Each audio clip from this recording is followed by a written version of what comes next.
Welcome to this day in radio history. Each day we play an episode from the golden age of radio that was originally broadcast on today's date. Today's episode, The False Floor, from Speed Gibson, the International Secret Police. Speed Gibson of the International Secret Police was a radio adventure series written by Virginia Cook. The show ran weekly from 1937 to 1940. 178 episodes of the show were produced. Elliot Lewis starred in the title role of Speed Gibson, a 15-year-old pilot who, through his uncle Clint Barlow, becomes a member of the International Secret Police. Speed was described as a typical American boy interested in shortwave radio, aviation, and most of all, the International Secret Police. If you would like to purchase a preloaded MP3 player with Speed Gibson episodes, or perhaps radio shows that originally aired on your birthday, anniversary, or any special customized date, we have thousands of programs available. All you have to do is click on the link below in the description or visit us online at RadioLongAgo.com. Today's episode was syndicated on radio stations across the United States and originally aired on this date, April 30th, 1938. With episode number 70, The False Floor, we present Speed Gibson, International Secret Police. Speed Gibson of the International Secret Police. Ceiling zero. Ceiling zero. Ceiling zero.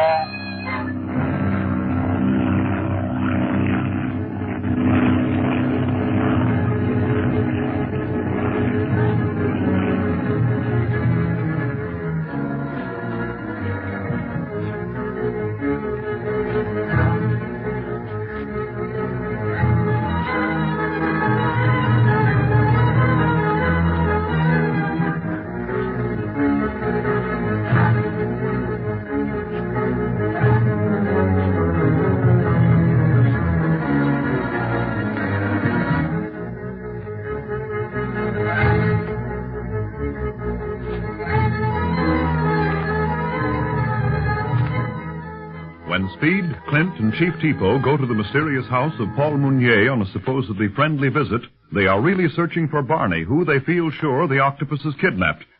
Their arrival interrupts an experiment the criminal was just about to perform on the helpless Barney, and he lowers the table that holds the man to a dungeon beneath the floor.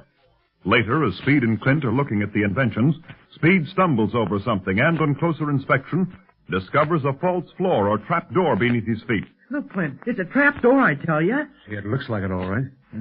So it does. Where does it lead to, Mr. Mounier? Why, I haven't the slightest idea, Speed. Huh? No, you see, I've been far too busy with my work to investigate all the trap doors in this house.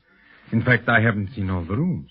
I confine my movements to this laboratory and to my living quarters that adjoin. Well, do you mind if I see what's under it, then? I'm afraid I do, my boy. That trap door probably hasn't been moved for years. There will be dirt and cobwebs beneath it. I don't care for such a litter in my laboratory. But I only... Speed? But, Clint, what if that hides Barney? Speed.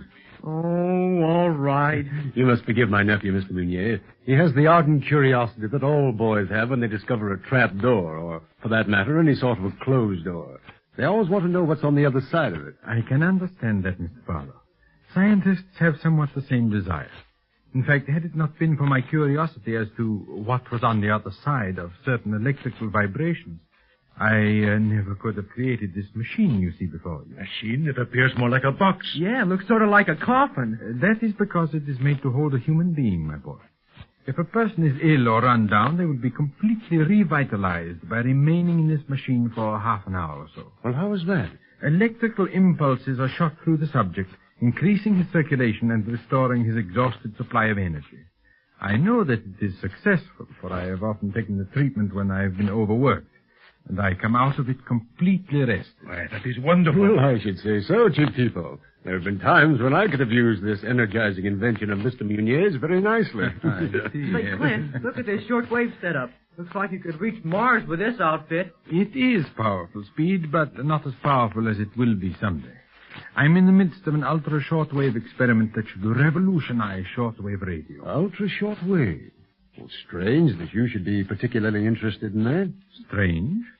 Why, may I ask? The octopus was experimenting in ultra-shortwave, too. The octopus?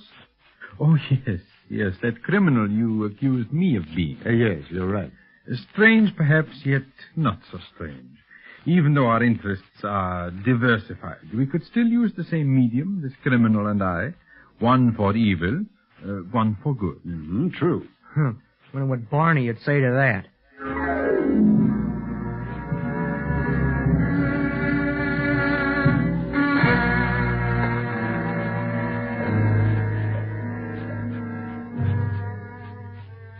I wish the secret police would leave the master's house. I fear that they may discover what lies beneath them. Still, if they should, the master will give the signal and our men will fire upon them. Dunlap, he is recovering. The effects of the vapors of sleep are wearing off. I must remove the helmet. Suffering wang doodles, what a headache I've got. Wow. Hey, where am I? Why are my arms and legs fastened down to this table? What? Quan Wu. Yes, Dunlap. You are my prisoner. Where are we? What are you going to do with me? That is up to the master. Oh, the octopus. Well, you let me off of this table, do you hear? You let me off. It will do you no good to shout. These walls are soundproof. And to spare me the necessity of gagging you, let me tell you that your friends, Pete Gibson and Clint Barlow, are in the room above us. And one noise from you to arouse their suspicions will bring a hail of bullets upon them. They are surrounded by our men hidden on every side. Will you remain quiet? Uh-huh. That is better. You're telling me. I don't like your hand over my mouth the least little bit. It matters little what you like or dislike, Dunlap. Yeah, and let me tell you now, I think you're the lowest double-cross... Spare me your opinion of my humble self as well. Now, it is you that most concerns me. Not me. What are you going to do with Speed and Clint? Nothing, if they leave peaceably. Leave? You mean they're not prisoners? Then this must be Mounier's house. Clint wouldn't... What were you about to say? Nothing. But don't try to tell me this room is soundproof. Else why are we hearing their footsteps above us? And why did you slap your paw over my face when I started to yell? Oh, so now you won't talk. Suits me. Don't like to talk to snakes much anyhow. Look, would it be straining a point for you to release my hands at least? My nose itches. I cannot release even your hand without the master's permission. Can you breathe without his permission? Boy, maybe you're holding the winning hand right this minute, Quan Wu.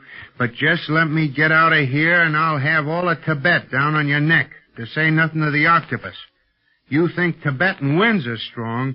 Wait till they get word you're who you are instead of who you pretend to be. They'll blow you higher than any wind you ever saw. And what makes you so sure that you are going to get out of here? Yeah, Huh? Well, that is a thought. Yes, indeed. Yeah, guess I've reached the end of the trail. And it'd have to be in Tibet, fastened down to a table. You should have guessed where the trail, as you call it, would end when you attempted to track down my master. Don't worry. I knew my chances.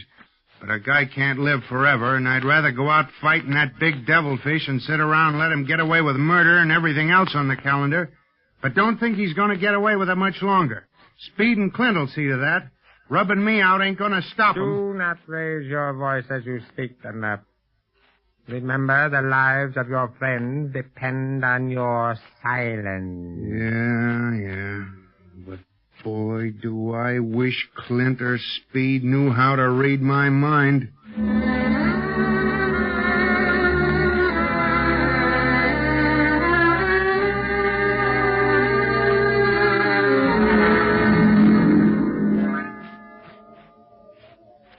Well, this has all been highly interesting, Mr. Meunier, and thank you for showing us your laboratory. You are more than welcome, Mr. Barlow. But I don't think your nephew was so interested in my inventions as he was in that trap door he chanced upon. Sure I was, Mr. Meunier. But I'd give anything to explore this house of yours. But it has all sorts of secret passages and underground tunnels. Oh, Speed, I am afraid your imagination is running away with you. Most real old houses have such things, Chief Tipo. They used them in the old days to hide their treasures in or escape from their enemies. Yes, but those days are past, Speed. If this old castle has such things, they've probably caved in or fallen apart for lack of use. Yes, and I for one shall leave them alone. I'm getting too old to risk my neck for the sake of idle curiosity. Mr. Barlow, I think we had better start down the trail now. The wind is rising. Well, so it is. That trail is bad enough in the best of weather.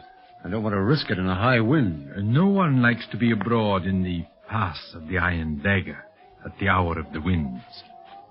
By the way, Mr. Meunier, why do they call it the Pass of the Iron Dagger? Why, I believe the name came from an old legend, Speed. Somewhere in this pass is an ancient iron dagger such as the first pioneers from Mongolia and China used when they came to this part of Asia. It was plunged into the face of a cliff, supposedly near this very house. But no one has seen it for many, many years. What's the story about the dagger? I'm afraid you will have to learn that from some superstitious Tibetan, Speed. I have no more time for their legends than I have for secret trapdoors. Oh. Well, we must go now, Speed. And thank you again, Miss Meunier, for allowing us to see your laboratory. You are most welcome. And now that a more friendly relation has been established between us, Mr. Barlow, let us see that nothing disrupts it, huh? Why, of course. Are you ready, Chief Tipo? And Speed? Yes. You bet, Clint. I shall see you to the door, since none of my servants seem to be about. We've never seen any servants here. Seems funny not to in such a big house. Yes. They have orders to keep out of my way, Speed. As you must know by now, I am a little eccentric. I cannot stand having eyes watching me when I am working on my experiment. Why, of course. Well, here we are at the door. Button up your coat, Speed, or the wind will take it off of you. Okay. Well, goodbye, Mr. Goodbye, Meunier. Mr. Meunier. Thanks Goodbye, for being Mr. alive. Meunier. Go ahead. Goodbye. Thank you. Gosh, Clint, we had our big chance there for a minute and you passed it up. What do you mean, Speed? That trapdoor. I bet you anything that led to someplace where Barney was. Yes, you bet, but you don't know, Speed. Huh? I've told you before that we've got to watch every step this time, Speed. We can't afford to make any more mistakes. Very true. I agree with you entirely, Mr. Barlow. But golly, Clint, we won't get anywhere just visiting the octopus. We'll never find Barney at that I rate. know that. And that's why you and Chief Tipo are going down the trail without me. Huh? What? You mean you're going back inside the castle? Yes, but the octopus won't know about it this time. I've spotted an entrance that looks like it leads into a basement or something. I'm going in through that. But it is broad daylight, Mr. Barlow. What if someone should see you? I don't think they will. If the octopus has guards posted, they'll be further on down the trail. They have no reason to keep a close guard on the house itself if all the approaches are watched. That sounds logical. What about inside, Clint? The octopus must have plenty of his men hiding around in that house. Let me worry about them when I'm inside, Speed. Well, you're not going alone. Oh, now, Speed, if you think you're coming with me, you're badly mistaken. Please, Clint. I've been in the secret police long enough to take the same chances that you and Barney take. And with Barney gone, it's up to me to fill his place until we find him again. I sure can't do that by going down the trail with Chief Tipo. Well, You will? Gosh, thanks, Clint. Oh, all right, but on the old condition, Speed, that you obey every order without question. Yes, sir. And you, Chief Tipo, return to Lhasa and hold your men ready. If we haven't returned by midnight tonight, attack this windy castle and search it until you find us. Yes, Clint, you can depend on me. Thank you. And now, Speed, let's see how good we are at housebreaking.